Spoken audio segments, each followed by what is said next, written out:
want to turn back now to the Israel-Hamas war. Joining us now from Jerusalem, the member of the Knesset, Daniel Illouz. Dan, thank you and welcome back. I'd like to begin by talking about the sanctions against some of the Hamas members. Who are these sanctions against, and is it having any impact?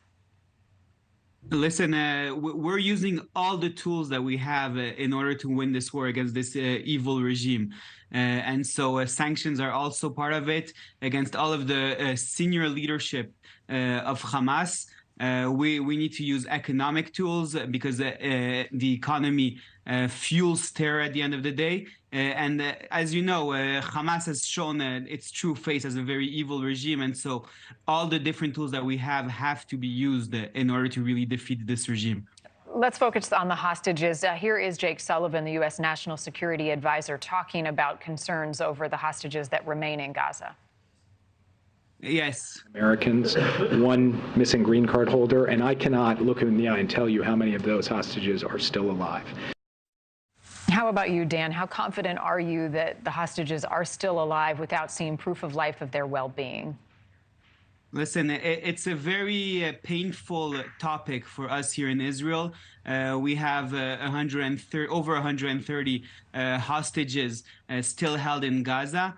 We do not know what their situation are. We know that some died while being captured, and we've already notified their families, so they're not even in the count anymore.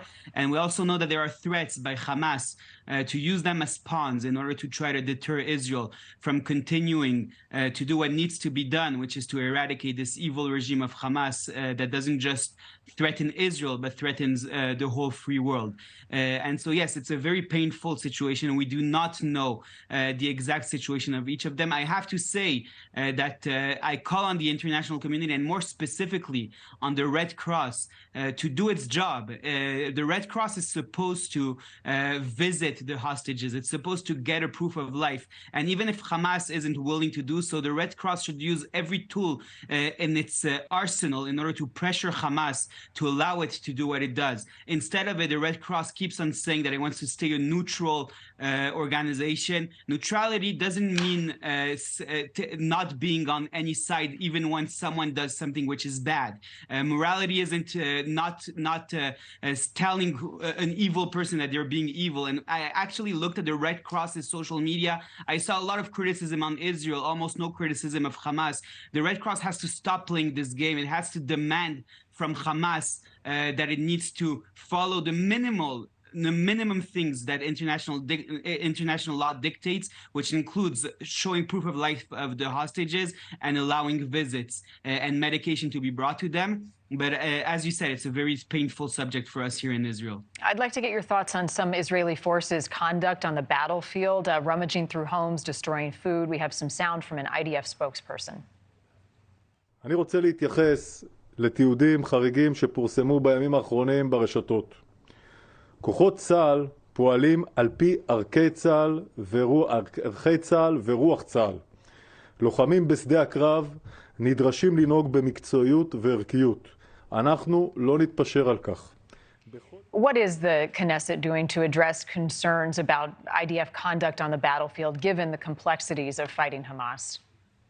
Listen, Israel follows international law. That's actually one of the things that we're proud of, that differentiates us from this horrible regime of Hamas.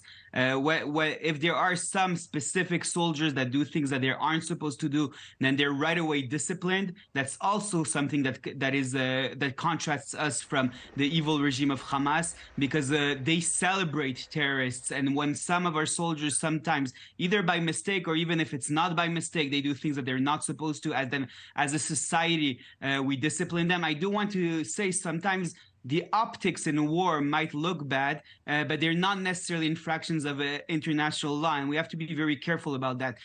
In war, you sometimes have innocent bystanders that die.